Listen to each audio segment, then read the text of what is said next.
Ole tu na chuan zo book channel hian Isuan naupangte hmangaih ti Christian level number zanga som thum pakhat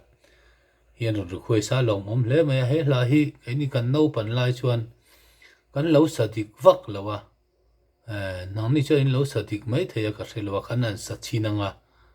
kan no pan lai kan sak thin dan ne chuan aloin ang chi alo ani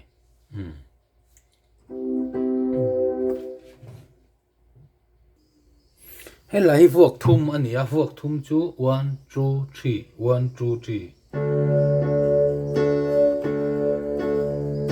ti khani maya chang khat na hi khatia vuak thum mol top khan han sa taila Isuan naupangte hmangaih thin lung hmangaih na kha chun le zanin aveng fova alal thu thenga trang chua Isuan min hmangaih kaloma ama ta chaukania Isuan min hmangaih kaloma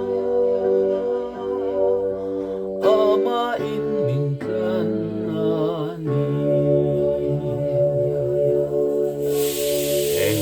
Kadrin chan so chuan Krista ka tana thi chu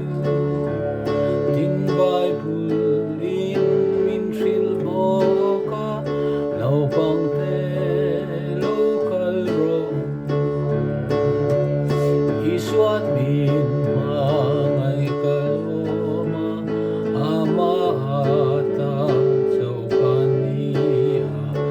Isuan min hmangaih kaloma ama in min tlan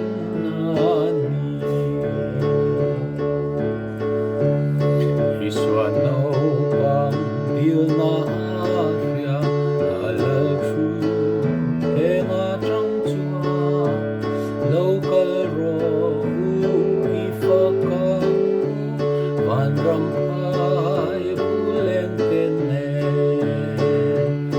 Isuan min hmangaih kathia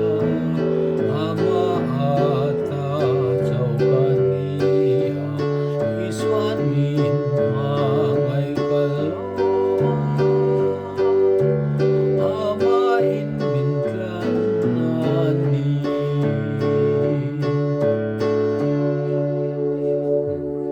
kan no pan lai chuan ama in min tlan ni te kan lo ti anal viau zo ka le lama chuan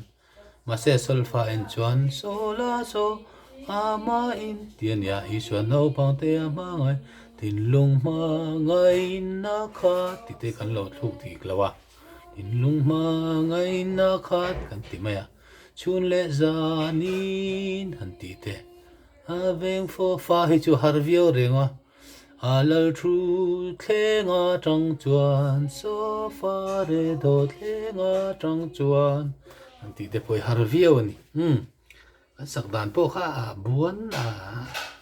anti che lo mai the rem dan te ka nok ang renga po ni se ti khani tu to pot me ngaron request tu kha zo book channel